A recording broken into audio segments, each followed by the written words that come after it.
युग दृष्टा का स्वाध्याय हम सभी कर रहे हैं। मुनि प्रणम्य सागर जी द्वारा विरचित।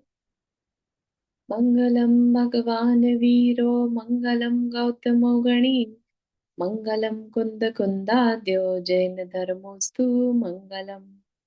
नमो अरिहंताणम नमो सेताणम नमो आयिर्याणम नमो उवच्छायाणम नमो लोए सवसाहुन। पंच परमेश्वरी भगवान की जय। अगले 45 मिनट के लिए सभी प्रकार के पापों का त्याग करके सभी नौ वर्णों का मंत्र पढ़ लें।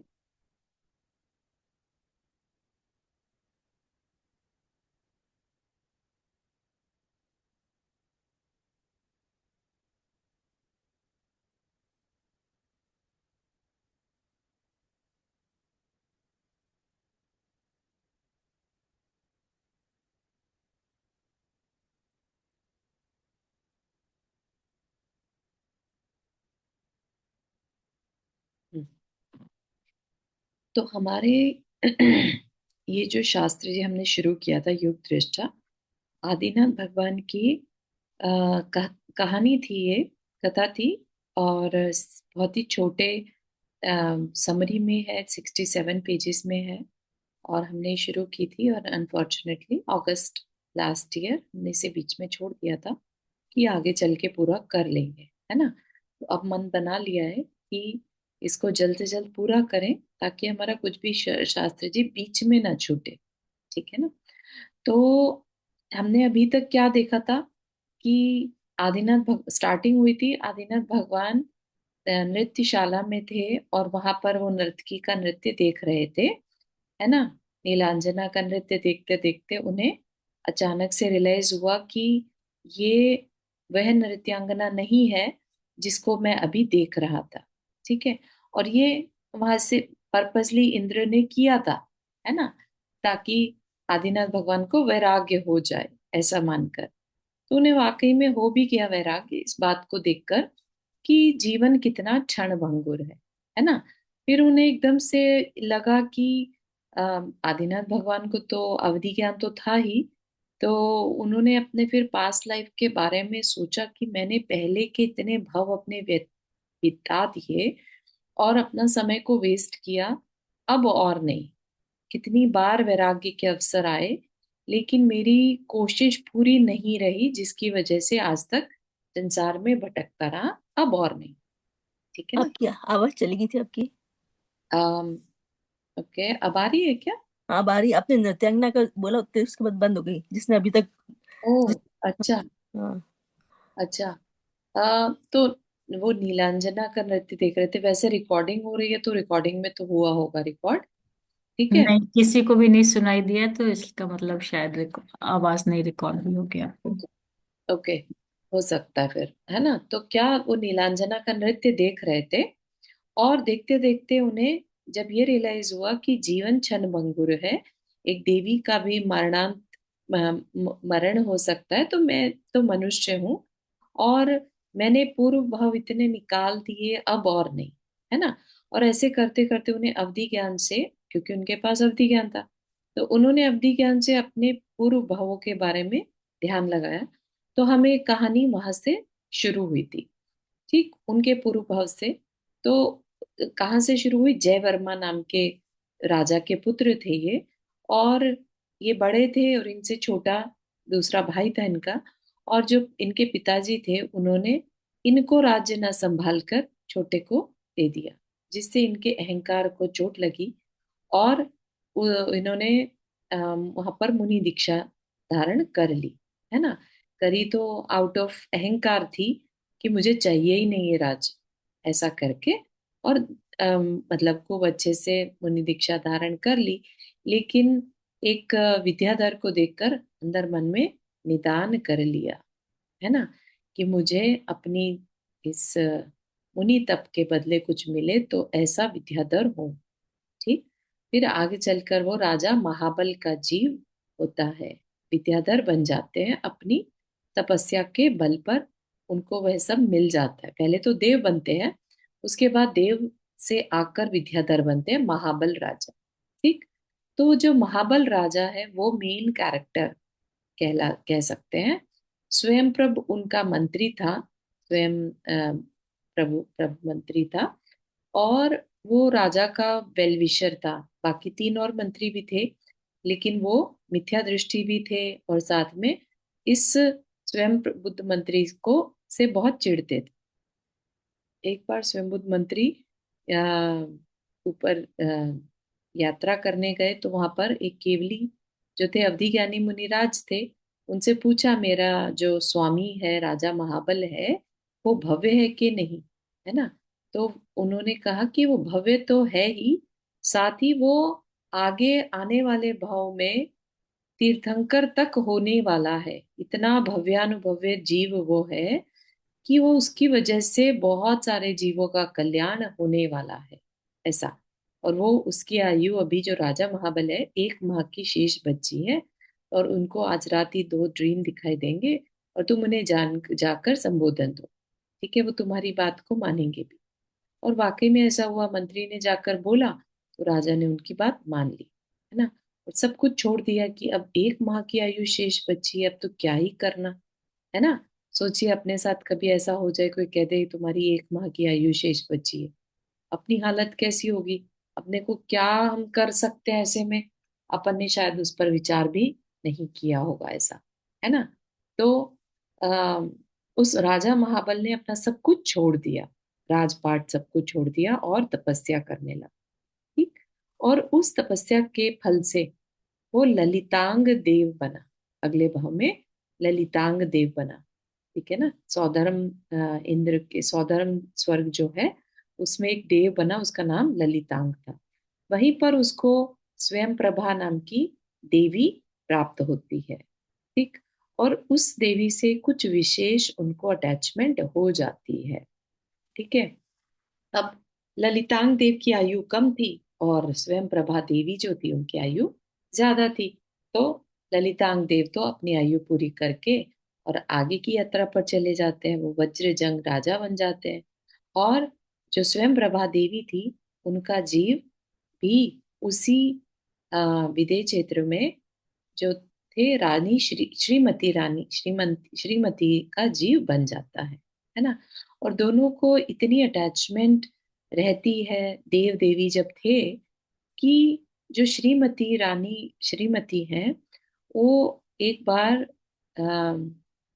मतलब विमान, देवों का विमान देखकर उन्हें वो जाति स्मरण हो जाता है, अपने पूर्व भाव के देव की याद आ जाती है, और प्रण कर लेती है कि विवाह करूंगी तो उसी देव के साथ करना है ना? क्योंकि उन्हें पता था, पता चल गया था जाति स्मरण में कि वो देव जो है अब मनुष्य बन चुका है ना? तो उसने कहा कि बस ऑल करना क्या है, उनको ढूंढना है ना? तो किसी तरह से उनको ढूंढा भी जाता है, और ढूंढने के बाद वज्रजंग राजा और श्रीमती का विवाह भी हो जाता है। दोनों का विवाह हो जाता है, दोनों में बहुत अटैचमेंट रहती है। एक बार एक मुनिराज वहां पर आते हैं, तो दोनों उनको आहार दान देते हैं, राइट?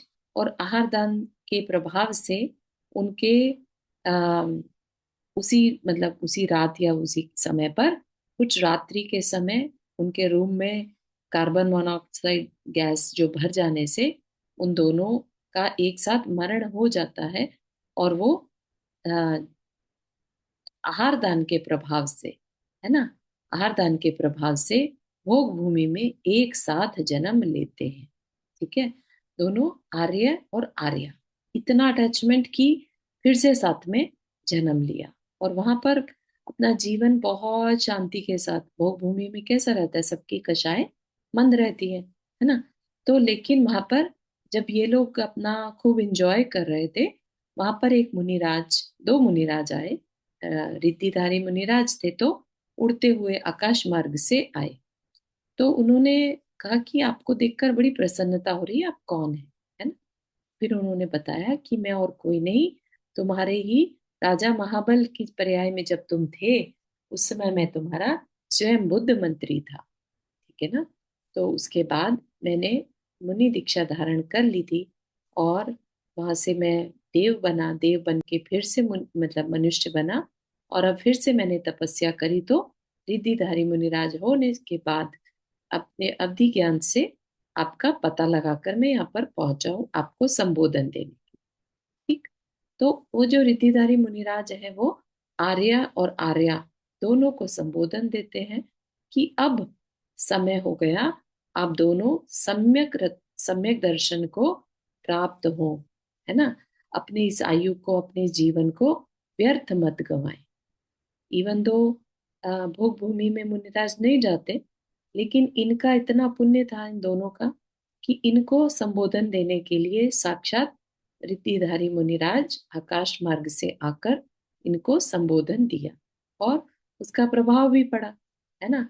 दोनों आर्य और आर्या, आर्या का ज्यादा स्पेशल हो गया क्योंकि उस जीव ने अपनी स्त्री पर्याय का छेदन कर दिया। जब एक स्त्री को सम्यक दर्शन होता है तो अब वह स्त्री पर्याय दोबारा नहीं धारण करती, है ना, अनलेस कि वह सम्यक दर्शन छूट जाए। ठीक है ना। तो जिसको सम्यक दर्शन हो जाता है वो नारकी भी नहीं बनता और तिर्यंच भी नहीं बनता और स्त्री पर्याय में भी नहीं जाता। ठीक है ना। तो इतनी महत्ता है, इम्पोर्टेंस है स्पेशल स्त्रियों के लिए अपने स्त्री पर्याय को छेदने के लिए कि सम्यक दर्शन की आराधना करी जाए। राइट। तो दोनों को वहां से च्युत होकर फॉर श्योर देव बनते ही है ना। तो वो दोनों भी देव बने और क्योंकि सम्यक दर्शन हो चुका था तो वह जो आर्य का जीव था वो दूसरे स्वर्ग में श्रीधर नाम का देव हुआ। ठीक है ना।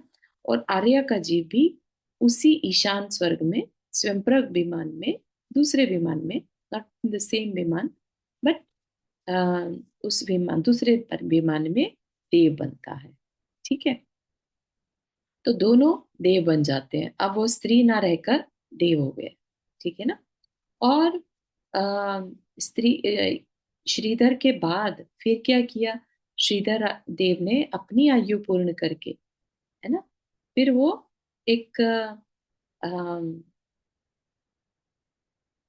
हाँ जम विदेह क्षेत्र में फिर से विदेह क्षेत्र की सुसीमा नगरी में जम्बूद्वीप के ही सुविधि कुमार नाम के राजकुमार बने, है ना, जिसका कि हमारा चर्चा चल रही थी।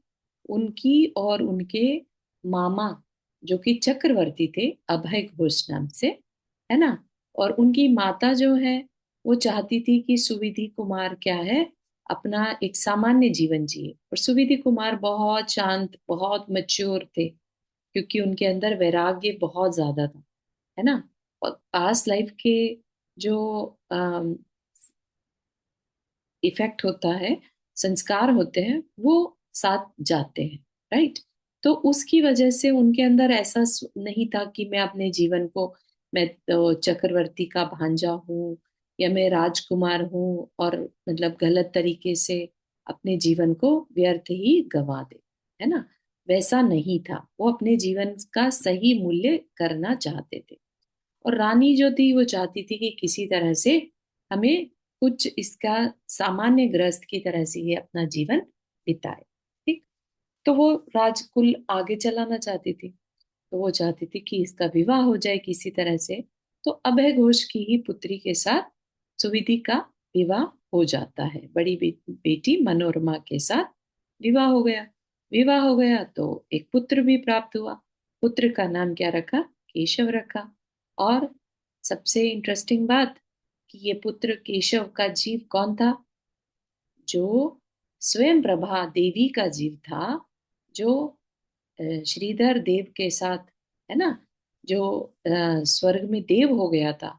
वही देव अपनी आयु पूरी करके अब उसी सुविधि कुमार के, जिसका कभी तो पति पत्नी थे, है ना, आज क्या बन गए, पिता पुत्र।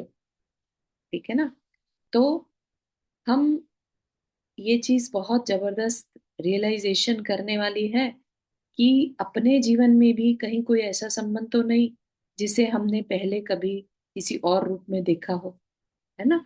आज वो जो मोह था एज अ पति पत्नी वाला मोह, वो किस में कन्वर्ट हो गया, स्नेह में कन्वर्ट हो गया। लेकिन कुछ खास स्नेह था, इतना स्नेह था कि जब चक्रवर्ती ने विरक्त होकर मुनि बन गए, तब भी ये जो राजा सुविधि था, इसको अंदर से उतना वैराग्य नहीं हुआ कि मुनि दीक्षा धारण कर ले। क्यों? क्योंकि गृहस्थी में केशव के साथ उनको समय बिताना, मोह इतना ज्यादा था। तो हमें भी कई बार परिवार का मोह अटकाए रहता है ना।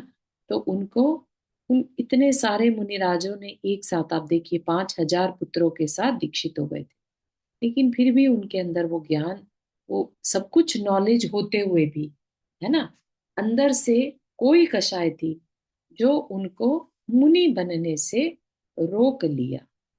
और उन्होंने गृहस्थ के ही सोच लिया कि मैं अभी मुनि तो नहीं बन सकता, लेकिन मैं अपना जीवन सदाचार के साथ बिताना चाहूंगा। ठीक है, तो यहां तक हमने कवर किया था, इसके आगे बढ़ते हैं। ठीक है, सबको बात समझ में आ गई? जिसने पहली बार सुना है उसको भी थोड़ा सा बैकग्राउंड मिल गया होगा। हम्म। यूं तो सदाचार से जीवन अब तक बिताते आए, पर आज मैं संकल्पित होता हूँ, अपनी शक्ति को उद्घाटित करने के लिए दृढ़ प्रतिज्ञ होता हूँ, और उत्कृष्ट मुनि धर्म नहीं किंतु उत्कृष्ट गृहस्थ धर्म को उतने ही आदर, विनय और भक्ति से ग्रहण करता हूँ जितने आदर से इन आत्माओं ने मुनि पद स्वीकारा। ठीक है, आदर में कोई कमी नहीं। आदर मतलब कि मुझे भी त्यागना है, इस बात का आदर, है ना। तो त्याग का आदर कर, ठीक है ना। तो इन अणुव्रतों का परिपालन यम रूप में होगा। यम रूप क्या? बेसिकली कि जब तक जीवन है तब तक, यानी म- मरण पर्यंत। नियम तो क्या है, थोड़े समय के लिए लिया तो छोड़ भी सकते हैं, ये छूट सकता है, लेकिन यम रूप मतलब जब तक मृत्यु ना हो जाए। ठीक है ना। तो यम रूप में मैं इन गृहस्थ, सदगृहस्थ के नियमों का पालन करूंगा। तो क्या कहते हैं? हे विमल वाहन जिनेन्द्र, आज मैं आपकी साक्षी में संकल्प लेते हुए सभी मिथ्या वासनाओं को छोड़कर पंच महागुरु की अनन्य शरण को प्राप्त होता हूं। सभी मिथ्या वासनाएं मतलब मिथ्या संस्कार, मिथ्या आदतें हैं, जितनी भी मिथ्या परिणाम अंदर में है, एटलीस्ट उन सबको छोड़ता हूँ। तो सम्यक दर्शन के साथ जितने भी व्रत उपवास किए, तो बेसिकली पंचम गुण स्थान वर्ती, उत्कृष्ट पंचम गुण स्थान वर्ती वो बन गए। ठीक है ना। तो उन्होंने पहली जो 11 प्रतिमाएं जो हैं, है ना, उन सबको धारण किया। क्या कह रहे हैं यहाँ पर? एक एक प्रतिमा को बताते जा रहे हैं। पहली में मिथ्या वासनाओं को छोड़कर पंच महागुरु की अनन्य शरण, यानी दर्शन प्रतिमा, राइट। फिर संसार, शरीर और भोगों की निर्वण्णता पूर्वक दूसरी व्रत प्रतिमा को निरतिचार धारण करता हूँ। यानी 12 व्रत जो होते हैं, है ना, 5 अणुव्रत और 3 गुणव्रत और 4 शिक्षा व्रत, है ना, उन 12 व्रतों को धारण कर लिया, और 3 संध्याओं में 3 योगों की शुद्धि पूर्वक वंदना करता हुआ स्वरूप में सम अर्थात सम्यक रूप से एक में होकर अय अर्थात गमन होगा। सम अय, समय, है ना, सामायिक जिसे कहते हैं ना, तो सामायिक प्रतिमा 3 टाइम करूंगा ही करूंगा। एक चीज पहले, एक चीज, पंचम महागुरु क्या हुआ? पंच महागुरु, पंच महागुरु मतलब पंच परमेष्ठी। अच्छा, मतलब मैं मिथ्या वासना को छोड़कर पंच परमेष्टि का शरण लूंगा, ऐसा? करेक्ट, बिल्कुल ओके। सही। मिथ्या वासना मतलब गलत संस्कार। जिनके पास मिथ्या वासना होगी, मिथ्या संस्कार होंगे, वो तो दुनिया भर के गुरुओं को मानेंगे, गुरु को, गुरु की सेवा करेंगे, है ना, भूदेव को मानेंगे। यहाँ पर पंच महागुरु में हमारे अरिहंत भी आ गए, सिद्ध आ गए, आचार्य, उपाध्याय और साधु, राइट। तो जो हमारे सम्यक गुरु हैं, है ना, उनकी आराधना, उनकी शरण लूंगा, उनको ही मानूंगा। ठीक है ना। तो बेसिकली दर्शन प्रतिमा यानी सम्यक दर्शन का पालन करूंगा। ठीक है। तो इसका मतलब ही सम्यक दर्शन को प्राप्त करूं, पंच हाँ, परमेश्वर। हाँ, सम्यक दर्शन में और निर्मलता को लाना। ओके। ठीक है। हाँ, जिन्होंने पहली प्रतिमा ली वो सम्यक दर्शन में और निर्मलता को लाते हैं। बेसिकली जो थोड़े बहुत दोष भी थे उनको भी दूर करना। ठीक है। दूसरी व्रत प्रतिमा, तीसरी सामायिक प्रतिमा, फिर प्रोषद उपवास प्रतिमा। पर्व के 4 दिनों में यानी अष्टमी चतुर्दशी के प्रत्येक मास में आरंभ रहित यानी किसी भी प्रकार का कोई पाप कार्य नहीं करते हुए 4 भुक्ति के त्याग पूर्वक चार जो भोजन है यानी 4 उपवास के साथ प्रोषद उपवास गुण का आजीवन यम लेता हूँ। ठीक है। प्रोषद उपवास प्रतिमा को धारण करता हूँ अब जीवन पर्यंत। 4 दिन, महीने में 4 दिन उपवास रखूंगा।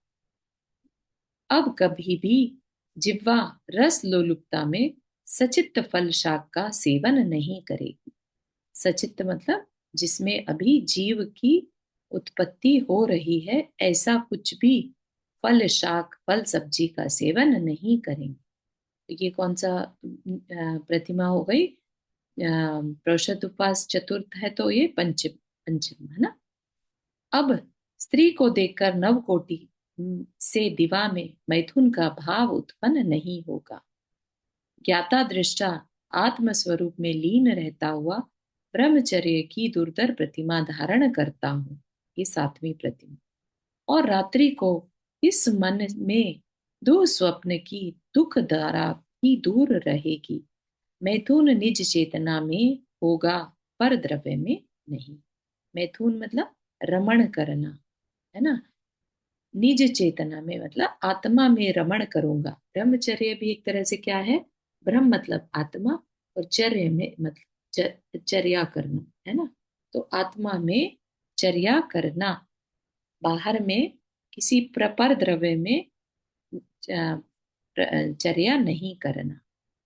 खेती व्यापार आदि आरंभ का कृतकारित अनुमोदन से त्याग करता हूँ। किसी भी प्रकार के पाप कार्य में ना तो खुद संलग्न होऊंगा, ना करवाऊंगा और ना ही अब अनुमोदना करूंगा। ग्रह संबंधी कार्यों में अनुमति का मोचन और मुनि जनों के निकट रहकर उत्कृष्ट तपश्चरण करता हुआ सदा उद्दिष्ट भोजन से विरत रह होता हूँ। क्या? कि अब ग्रह संबंधी कार्य में मुझे कोई अनुमति नहीं देनी। कहने को मैं गृहस्थ, राइट, अभी मुनि नहीं बना, लेकिन फिर भी किसी भी प्रकार की कोई अनुमति, मैं राजा हूं, बेसिकली उस राजा पद को छोड़ रहा हूं। ठीक है ना। और मुनियों के निकट रहकर तपश्चरण करते हुए जो दे दिया वो भोजन ग्रहण कर लूंगा। इस प्रकार अनुक्रम से, अनुक्रम मतलब क्रम क्रम से 11 प्रतिमा का संकल्प ले अभ्यंतर प्रयोजन को साधते हुए सुविधि महाराज अलौकिक आनंद में रमण करने लगे। ठीक है ना।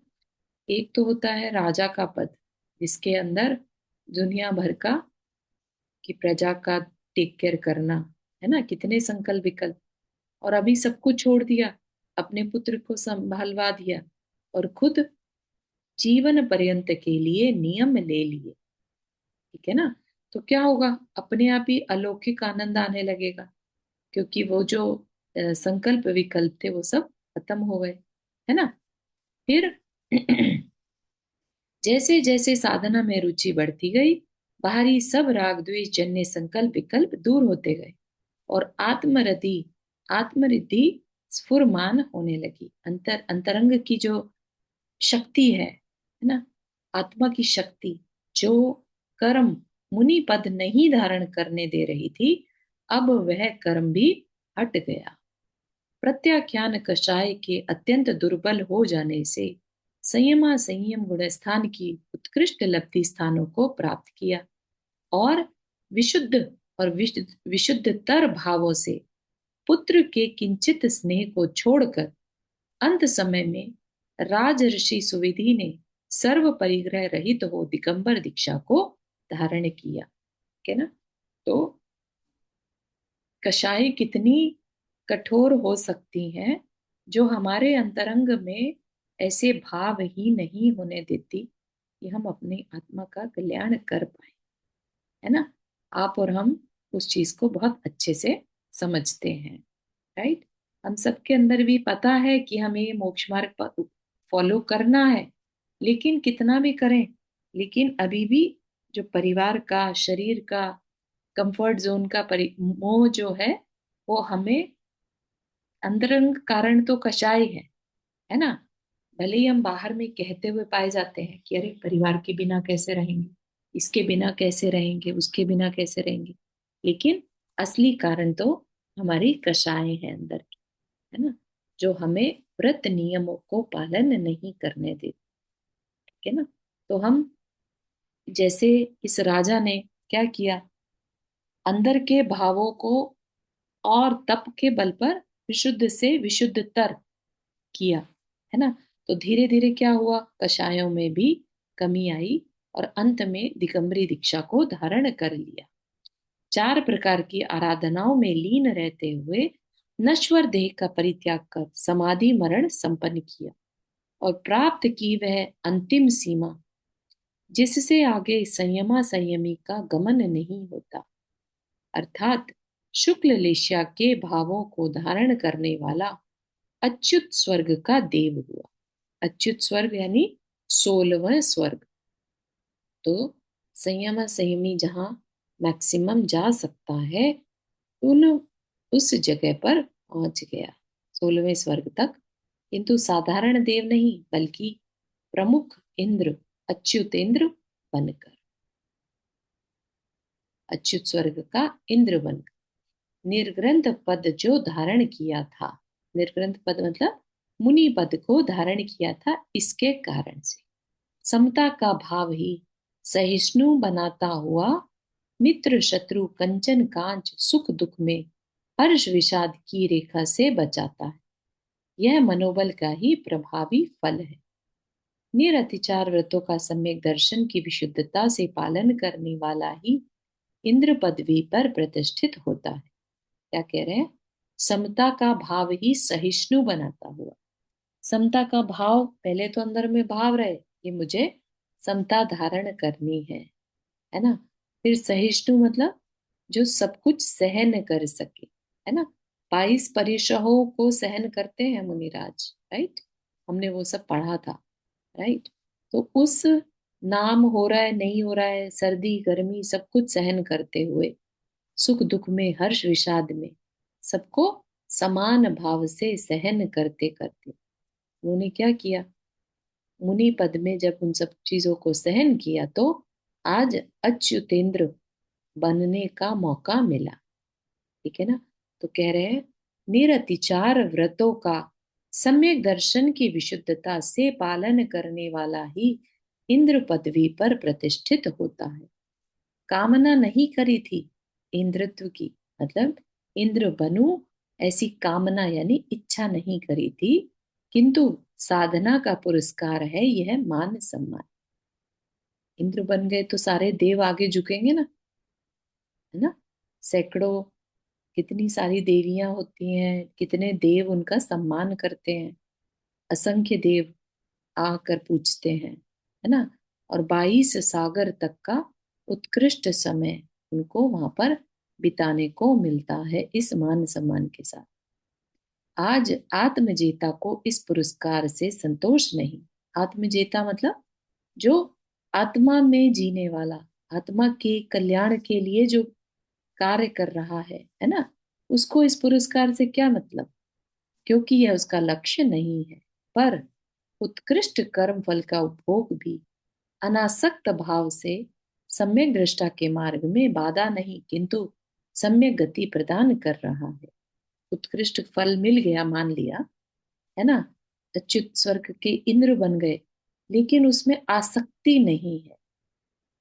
आसक्ति के बिना सम्यक दर्शन के साथ अगर वो देव बन भी जाए, तो वहां पर भी वो अपना जीवन जो है ना, बिना आसक्ति के उसमें रचे पचे बिना बिताते हैं। आज उसे प्रसन्नता है कि संयम गुण स्थान की परीक्षा में वह सर्वश्रेष्ठता से उत्तीर्ण हुआ है ना। जो सुविधि कुमार थे, राइट, और उन्होंने मुनि दीक्षा करके उत्कृष्ट साधना कर पाए, और उससे इतना अच्छा, कितना अच्छा तो वो बता रहे हैं। वैभाविक आत्मपर्याय विलीन हो रही है, स्वभाव से ओतप्रोत आत्मपर्याय प्रादुर्भूत हो रही है। इस संसार की एक और पर्याय छूट गई, है ना। टोटल 10 पर्यायों की बात चल रही है, उसमें से एक और पूर्ण हो गई, सुविधि कुमार वाली, राइट। कहीं दूर, बहुत दूर, इसी संसार समुद्र में और अब शेष है चतुर्गति रूपी महासंसार समुद्र की मात्र 4 भौतिक परिणति। 4 भव और बचे थे सिर्फ, है ना। तो 4 में से जो चतुर्थ भाव है वो कौन सा है? अभी जो मिला उन्हें अच्युत स्वर्ग का, है ना, उसमें इंद्र जो बने वो चतुर्थ, राइट। वहां जो चित्रा वहां जो चित्रा पृथ्वी से 6 राजू ऊंचा है, ये अच्युत स्वर्ग कहाँ है? चित्रा पृथ्वी, जहां पर वो सुविधि कुमार थे, राइट। उस पृथ्वी से 6 राजू ऊपर उनका जन्म हुआ। ठीक है, 6 राजू, 7 राजू का पूरा है, ऊपर का जितने भी स्वर्ग हैं वैमानिक देवों के, वो 7 राजू है, राइट। तो 6 राजू ऊपर। मेरु की चूलिका से, मेरु की चूलिका मतलब सुमेरु पर्वत की जो चूलिका होती है, 1 लाख योजन का सुमेरु पर्वत, उसकी चूलिका कितनी? 40 योजन। उसके उत्तर कुरुवर्ती, उत्तर कुरु मतलब विदेह क्षेत्र का जो उत्तर कुरु एरिया होता है, उसमें मेरु पर्वत है, राइट। तो उस उत्तर कुरु पर्वत में जो मेरु पर्वत है, उसकी चूलिका में एक बाल के अंतर से पहला इंद्रक विमान होता है।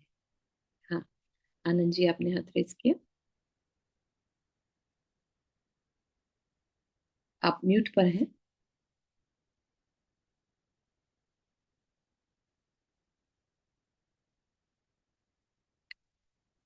हाँ, कुछ कहना चाह रहे हैं आनंद जी?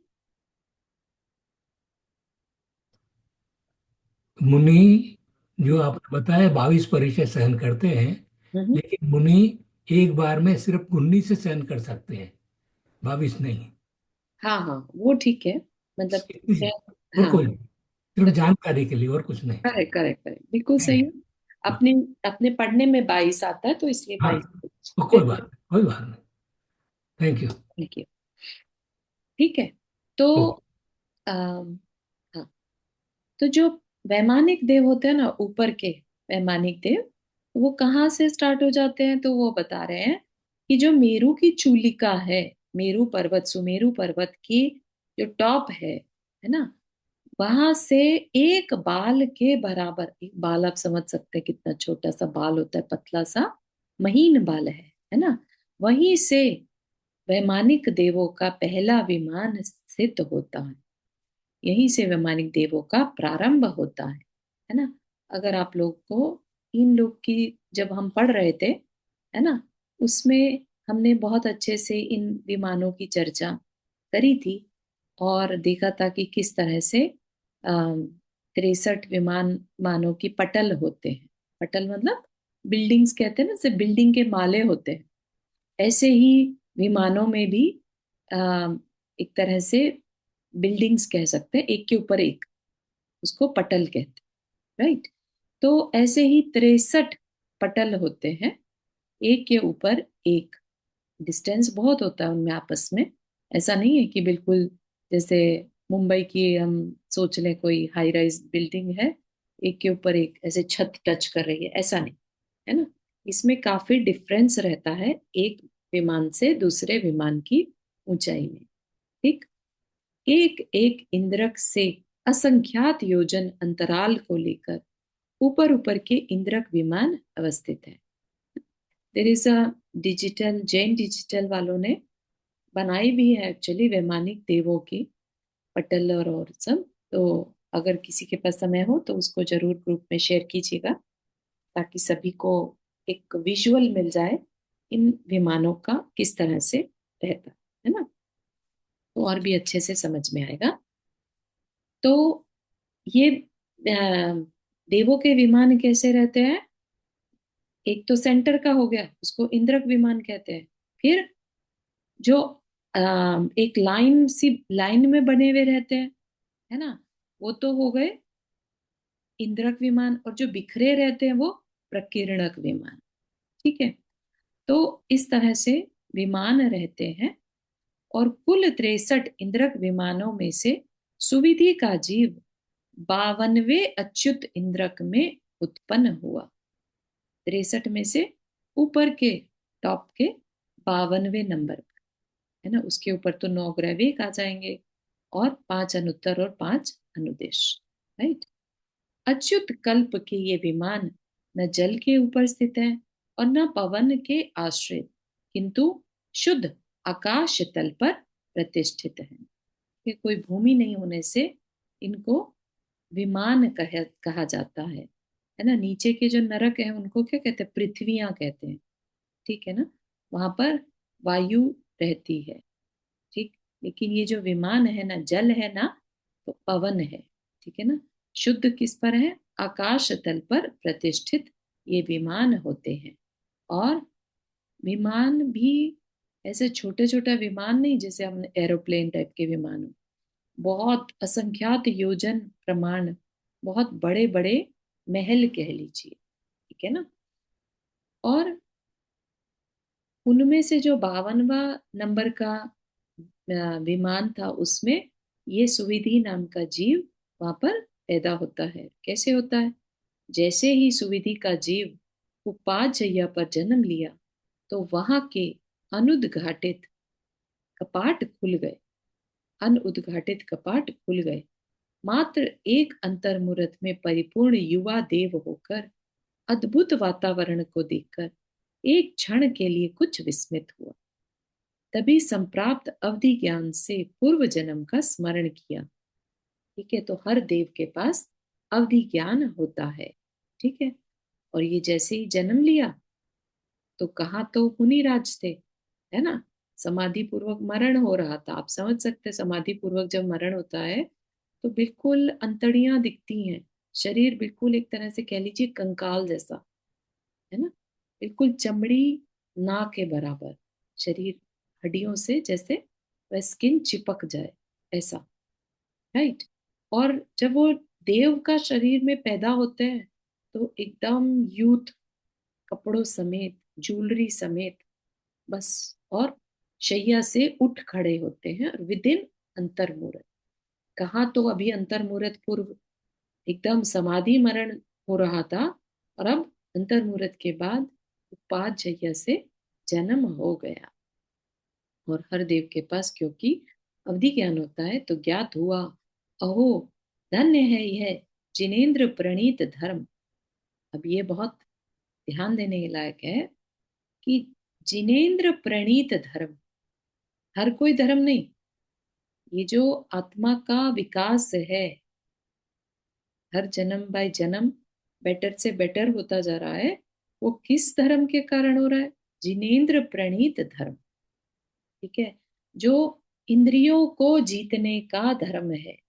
जीत लिया इंद्रियों को जिसने, है ना, जिसके अनुपालन से आज यह वैभव मिला है। जितना जितना इंद्रियों को जीतते जाते हैं उतना उतना वैभव बढ़ता जाता है। ये बहुत बड़ा रहस्य है। राइट। ये एक धर्म ही समझा सकता है। जैसे बोलते हैं ना, धर्म से बिना कुछ मांगे ही सब कुछ मिलता है। तो ये वही बात है कि जितना जितना इंद्रियों का, के विषयों का त्याग करते जाते हैं, उतना ही ज्यादा इंद्रिय के विषय और ज्यादा होकर मिलते हैं। चाहते हैं ऐसा नहीं, लेकिन बाय डिफॉल्ट मिलते हैं। राइट। सर्वप्रथम अब मुझे जिनेन्द्र देव के अलौकिक अकृत्रिम बिंबों का दर्शन करना है ना। जब मनुष्य थे तो नहीं कर पाए, लेकिन अब कर पा रहे हैं। राइट। तो ये अकृत्रिम बिंबों का दर्शन करना है, पूजा करनी है। इन्हीं भावों से वह देवद्रह में स्नान कर दिव्य अभिषेक मंडप पर अन्य देव देवियों के द्वारा अभिषिक्त हुए। अभिषिक्त मतलब उनका अभिषेक हुआ यानी स्नान हुआ। भूषणशाला में प्रविष्ट हो दिव्य उत्तम रत्नों को लेकर हर्ष से वेशभूषा ग्रहण की। तत्पश्चात अपने परिवार देव और देवियों के साथ पूजा के योग्य दिव्य द्रव्य को ग्रहण कर अतिशय भक्ति से युक्त हो छत्र चवर ध्वजाओं से शोभायमान जिन भवन में प्रविष्ट हुए और विस्मयकारी जिन बिंबों को देखकर जय जय के उत्तम शब्दों से सारा दिग्मंडल यानी चारों दिशाएं आपूरित कर दिया। पश्चात हर्ष अश्रु युक्त अनिमेष नेत्रों से जिन बिंबों की स्तुति करते हुए अभिषेक पूजन आदि करता हुआ अत्यंत संतोष को प्राप्त। आप सोचिए कि जब वो मुनि मुद्रा में थे, है ना, तो मुनि धर्म क्या है, मुनियों के षड आवश्यक में क्या आता है? किसी तीर्थंकर की वंदना स्तुति, है ना, तीर्थंकरों की वंदना स्तुति करना, राइट, सिद्ध भक्ति करना। तो ये उन्होंने किया, राइट। और आज उन्हीं जिन बिंबों को, जिनके की वो आज तक नंदीश्वर दीप हो गए या कृत्रिम जिनालय हो गए, जिनको कि मनुष्य पर्याय में सिर्फ दूर बैठकर उनको विजुअलाइज करते होंगे, अंदर ही अंदर बस उनकी वंदना स्तुति करते होंगे, आज उनको रियल करने का मौका मिल गया तो कैसे नहीं अश्रु बहेंगे, है ना। जबकि अवधि ज्ञान से देख भी लिया कि किस तरह के भाव रहे होंगे, किस तरह की तपस्या करी, है ना। आज उन्हीं उसी चीज को साक्षात देखने मिल रहा है। वो करते हुए कितना संतोष का अनुभव उन देव को हो रहा होगा। ये अगर हम भी, जब हम यहाँ से पूजा करते हैं तो यकीन मानिए कि आज से 30-40 साल और हम भी वैसा ही कुछ साक्षात उन जिन बिंबों की स्तुति करते हुए आए जाएंगे, है ना। क्या मालूम, इंद्र बनना तो अपने लिए नहीं पॉसिबल, लेकिन कुछ देव तो बन ही सकते हैं ना। इतने भाव तो हम रख ही सकते हैं। और वो कैसे होंगे? वो होंगे अपने अंदर की जो परिग्रह की लालसा है, सब कुछ इकट्ठा करने का भाव जो है, अब अगर हम उसे थोड़ा थोड़ा छोड़ते जाए, है ना, तो अपने आप हम उस देव के शरीर को, जरूरी नहीं है कि कौन से देव बनेंगे, आई एम जस्ट सेइंग कि जितना जितना हम अपने इंद्रियों के विषयों को छोड़ते जाएंगे उतना उतना हम बेटर से बेटर देव के शरीर को पा सकते हैं, ठीक है ना। और अगर हम अपने सम्यक दर्शन को पाले तो स्त्री पर्याय को भी छोड़कर देव बन सकते हैं, है ना। हालांकि देव जो है वो अपने पूरे परिवार के साथ यानी देवियों सहित जाते हैं, है ना। तो अगर देवी भी बने तो भी इन जिन बिंबों के दर्शन साक्षात कर सकते हैं, राइट। लेकिन अपना गोल क्या रहना चाहिए कि हम भी सम्यक दर्शन से इस स्त्री पर्याय का छेद करें, राइट। तो सुविधि बनाम अच्युतेंद्र सदा कर्म क्षय के लिए, मुक्ति की प्राप्ति के लिए विचित्र शैलियों से, नाना रसों और भावों से युक्त होकर जिनेन्द्र देव की परिवार सहित पूजा करते हुए भी मूल शरीर तो जन्म स्थान पर रहता और उत्तम शरीर नाना विक्रियाओं से युक्त हो देवांगनाओं के मन को हरण करता था, ठीक है। तो वैसे तो अच्युतेंद्र मात्र मनःजन्य प्रविचार से युक्त होते हैं, पर वह इंद्र उन देवियों के कोमल हाथों के स्पर्श से, मुख कमल को देखने से स्पर्श और रूप प्रविचार भी करता। प्रविचार मतलब, प्रविचार एक तरह से कह लीजिए काम पूर्ति, है ना। तो अच्युतेंद्रिय 16वें स्वर्ग में सिर्फ मन में विचार करने से काम पूर्ति हो जाती है, पर वो जो इंद्र था वो हर तरह से, सभी तरीकों से प्रविचार भी करता था, है ना। तो ना सिर्फ जिनेन्द्र देव की आराधना ही करता था, लेकिन और भी जो उनके लायक कार्य थे देव के, वह सब भी करता था, ठीक है ना। तो यहीं तक रखते हैं, इसको आगे देखेंगे। यहाँ तक कि किसी को कुछ पूछना है?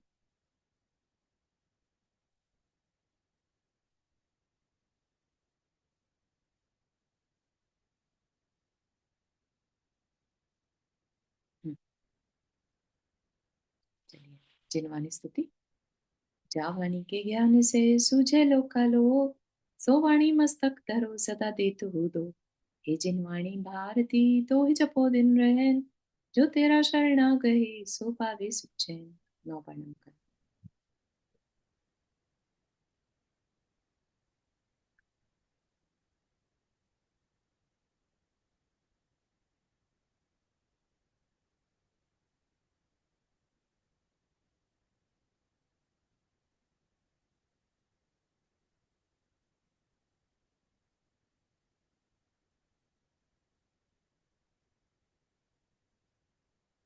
सभी को जय जिनेन्द्र।